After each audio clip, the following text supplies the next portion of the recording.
Hi everyone, welcome to TECSperts, where we here at the East Carolina talk about the upcoming football game. Trailing East Carolina by 8. Frazier across the field, boom, what a big hit. This is Tori Poole, one of the football beat writers for the East Carolinian. Taking a shot up top. Coverage on. Touchdown, Pirates. It's Adam Decker, the only returner from last year besides me, who is now gone from football beat writer to football editor. Just watch here. He's trying to cradle it. That ball never hit the ground. This is Jaron Honeycutt, our other football beat writer.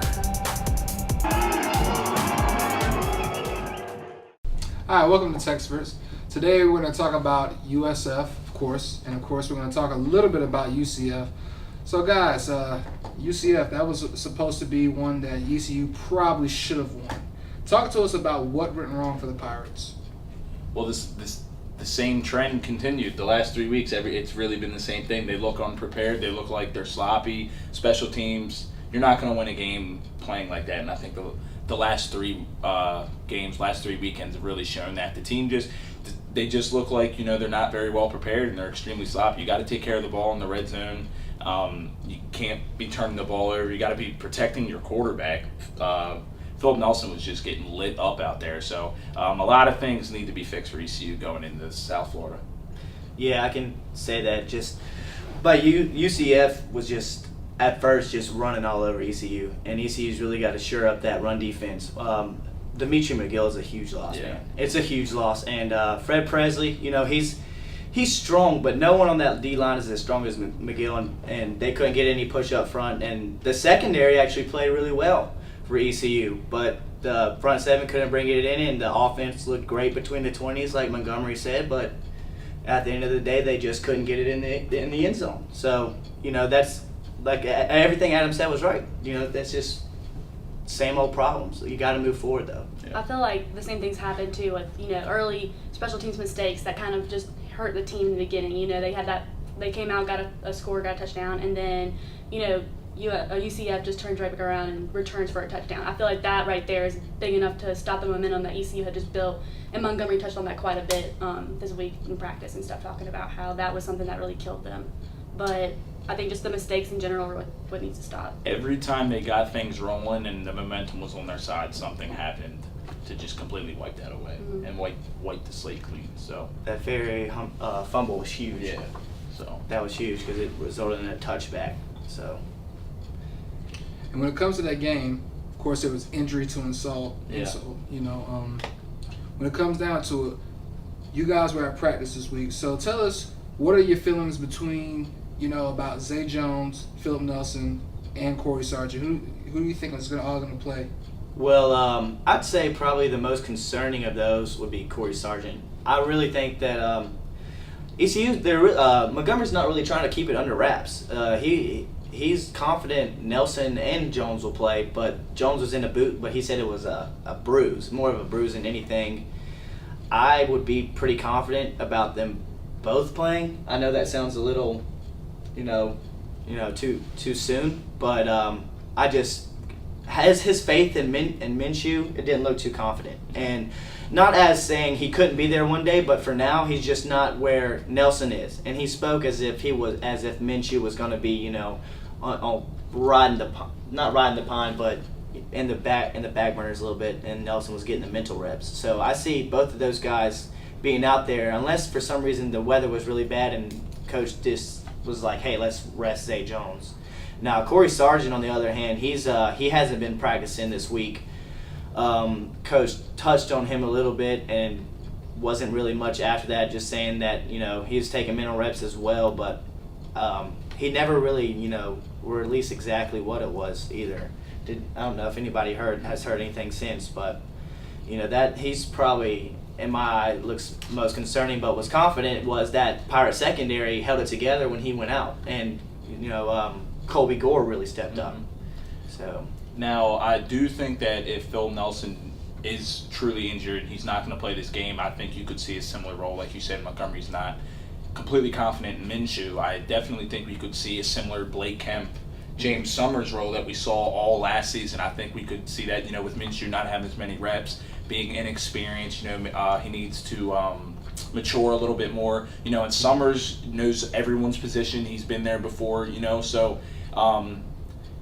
we might see the same thing that we saw last year, the same kind of storyline, which is bad. But if you really think about it, with these 3 injuries, like these are arguably, well, with Nelson and Zay Jones, the 2 most impactful players for ECU, and Corey Sargent's no slouch either. These are arguably injuries to the 3 biggest and most impactful players for ECU. And which then is throw in McGill. Yeah, and then McGill too. So like you look at that, it's like your 2 defensive guys, the guy that's in charge of stopping the pass, the guy that's in charge of stopping the run, and then you look at the play caller, the guy on your offense that calls the shots, and Philip Nelson and Isaiah Jones, who's just been a beast this year. It's like the injuries, it's just extremely unfortunate for ECU, and it's going to be hard to overcome, especially with South Florida, who's arguably the toughest team they're facing the remainder of the season. So it's tough not having. I feel like it's going to be more tough on the defense than having McGill and Sargent, but we'll touch on South Florida in a little bit. Yeah. But So guys, when it comes down to it, the schedule remaining is pretty tough when you consider that there's still another 5 games before they get a bye week, and dealing with all these injuries cannot help. So when it comes to South Florida, how do you think they're going to react to play? How do you think they're going to play this game? Well, South Florida, I mean, I was them last year. I was a football beat writer last year, and South Florida was extremely dangerous, and they're returning all of their significant playmakers. You got Quentin Flowers, you got Marlon Mack, you got Rodney Adams. That's the starting quarterback, running back, and number 1 receiving option from last year. And they finished 8-4 last year. Really came on at the end of the year, and they're returning their top 3 offensive weapons, which is just, in college is most of the time unheard of that all 3 are coming back. So that's definitely, they have experience now. They've seen ECU before, and then you look at a player like Augie Sanchez, who was first or second team All-American Athletic Conference last year on defense. He's a sideline-to-sideline middle linebacker. I remember looking at him last year too. So this team is just, they were young last year, got a lot of experience, and now they're coming back. And ECU a little banged up, haven't had a bye week. They're in a rut right now. It's just, it just does not look like a good recipe for success for ECU at this point. Marlon Mack, I mean, like you were saying, Beast. first team All AAC last year, and then Quentin Flowers, I mean, he had. I think that was the 2nd time in a row too. Yeah, you're right. Yeah, exactly, and he's every bit the part. And Quentin Flowers, I mean, dude was 9 yards away from hitting 1,000 as a quarterback last year. I mean, threw for almost 3,000. Accounted for 34 touchdowns. Their offense is so creative. They run what they should with who they have, because all they do is take the deep shot. The first 4 throws of the Florida State game were all 30 yards plus, and in fact the first one was a touchdown. Yeah. Went to the crib. So these guys are just deadly. That running game will tear you apart. And that's the thing with Dimitri McGill being out, is you're saying that when they do throw the ball, most of the time it's down the field. They're trying to spread it out, open up the middle a little bit. And with Dimitri McGill, your nose tackle, your run stuffer not being there, and you're transitioning, a smaller, less experienced guy to play that position when you're going up against Marlon Mack and this South Florida rushing attack, which is, you really don't see in college football anymore in offense that is truly reliant on the running game, or like that is like the focal point of the offense. It's mostly a lot of passing now. So that injury to Dimitri McGill's thrown him in the fire. Yeah, dangerous. Thrown Presley in the fire and everything. Yeah, well, even with everything that FSU has, or USF has, it's just, I feel like when you go out to practice versus week 1, week 2 versus now, the complete demeanor of the team is completely different. The confidence they used to have, that like kind of swagger they had on like that chip on the shoulder, it's gone. I think this team is definitely in a huge rut, and it's not just the thing of getting better and fixing the mistakes. I think this team has a mental block of their team they need to get by, and until they win a game, it's not going to happen. They're going to keep going through this kind of these routines of go on the road, lose a game, come back home, lose a game. It's going to be hard for them, especially now they're traveling to Florida, and it's not going to get any easier from here. So they just have to get past that mental block of what this rut they're in and the people they've lost due to injuries, and just keep moving forward, because right now they're not looking like it's going to be that good of a game for them. But I think that when the hiring of Scotty Montgomery happened, this season could be expected. I feel like that he doesn't get a full year recruiting. He gets a late jump on recruiting. This is his first time ever coaching. He had to attach to the players and get them going a little bit. I think everyone kind of knew that this was going to be a transition year, and you'd really start to see his offensive attack. You'd really start to see them in their groove, really, in his second, third, fourth year with ECU. So I definitely think people were expecting this to be a transition, but just how it's happened, I think, is a little surprising. And the injuries and all of that, it's just been extremely unfortunate for the second year in a row, and especially with how they started. Everyone was so, you beat NC State. It's a big in-state rival, ACC team for the 5th or 6th straight time. So everyone was all like, "Oh, we're going to be so good. ECU's going to be so good," and but it has been a transition. That team that played on NC State has not showed up. Yeah, it's been different. So. And now they have 4 big starters from that team that's out too. Right. And also, what factors into this game is the weather. I mean, you're playing one of the best running teams, not only in the AAC but in the nation. And ECU can't run the ball right now. Exactly. So it's gonna. That's where the focus is on this one coming in. Yeah. Right. So when it comes down to it, how do you think the offense can perform without Nelson? Well, like kind of what I hit on earlier, I feel like it's kind of going to be with what we saw with Blake Kemp and James Summers last year, where, you saw in the interception that, Minshew maybe has the same arm strength as Blake Kemp, doesn't have the greatest arm strength and everything. And I definitely think with him jumping in mid-year, it'll be a little easier this week if he starts, because he's going into this week thinking he could, when last week it was kind of just sudden, like, oh, I got to go in.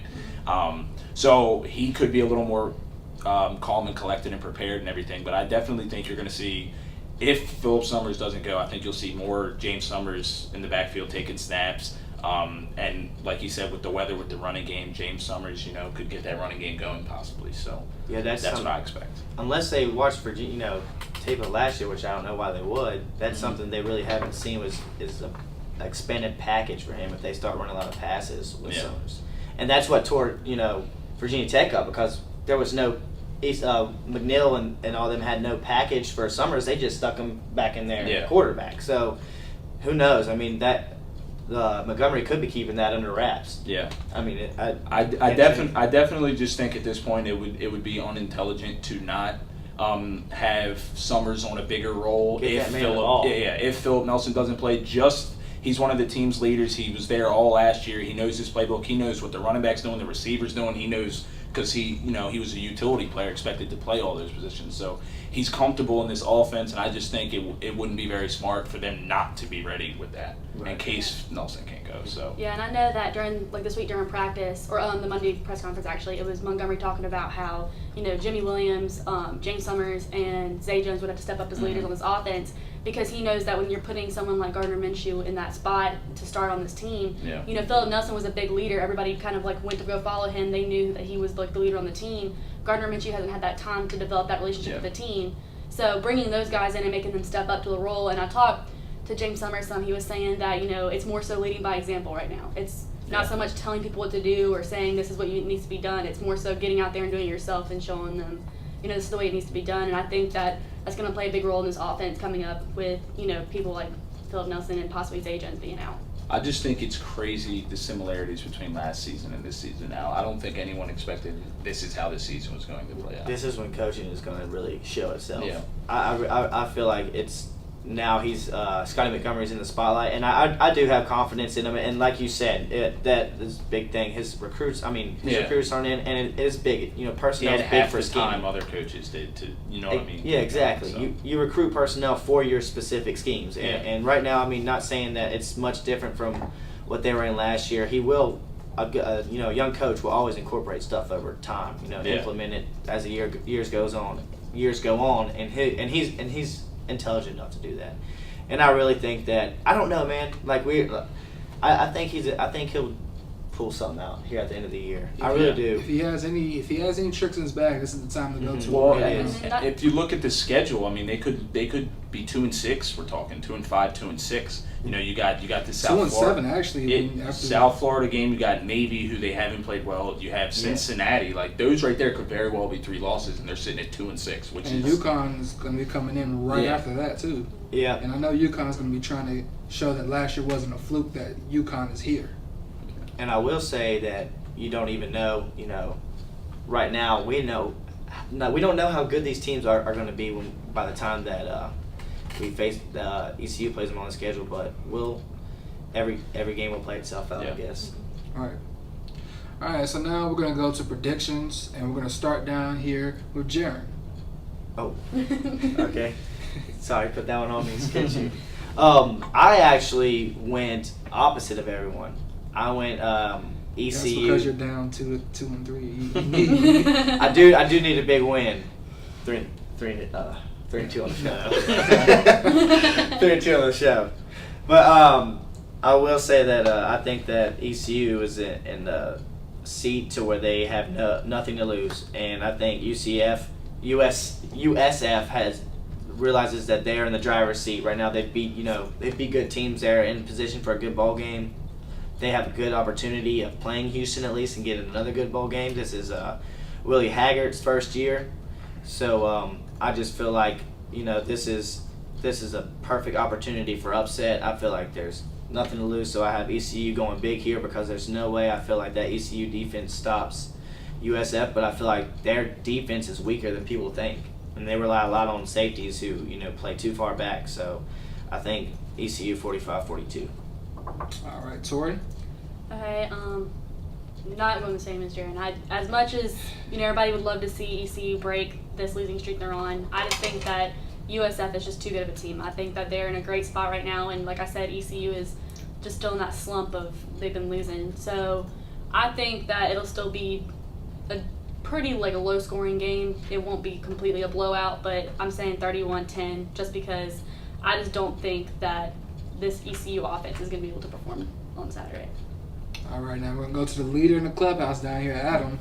All right, they're at 4-1. 4-1, man. I wanted to go undefeated, but I'm going South Florida. I said before the season started that out of their conference games, South Florida was going to be ECU's biggest test. Just returning all of your playmakers, everyone that played last year. It's just going to be too much, and I'm not going to pick ECU until they give me a reason to pick them. To be quite frankly, these last 3 games have just been ugly, and I don't have any confidence in their play at this point. The special teams has got to show that they can't blow coverages and everything like that. And the offense, is banged up. They need to get healthy. We need to see what Phil Nelson, how healthy he is, and we'll see that Saturday. And then with the defense, Colby Gore stepped up, but with Corey Sargent banged up, that's a little worrisome. But Demetri McGill in that middle, that's going to be the biggest thing. Marlon Mack is just an absolute freak of nature. He's a beast. He'll be in the NFL. And especially with the weather, looks like it's not going to be too well. How much South Florida runs the ball, and with ECU missing their nose tackle, I just don't see this working out well for ECU. So I'm going South Florida 38-21. All right. Marlon Mack, that's a pretty great name for a running back. Yeah. Marlon Mack running downfield, down the attack. Thank you for joining us today. Watch us again next week. Thank you, TECSperts.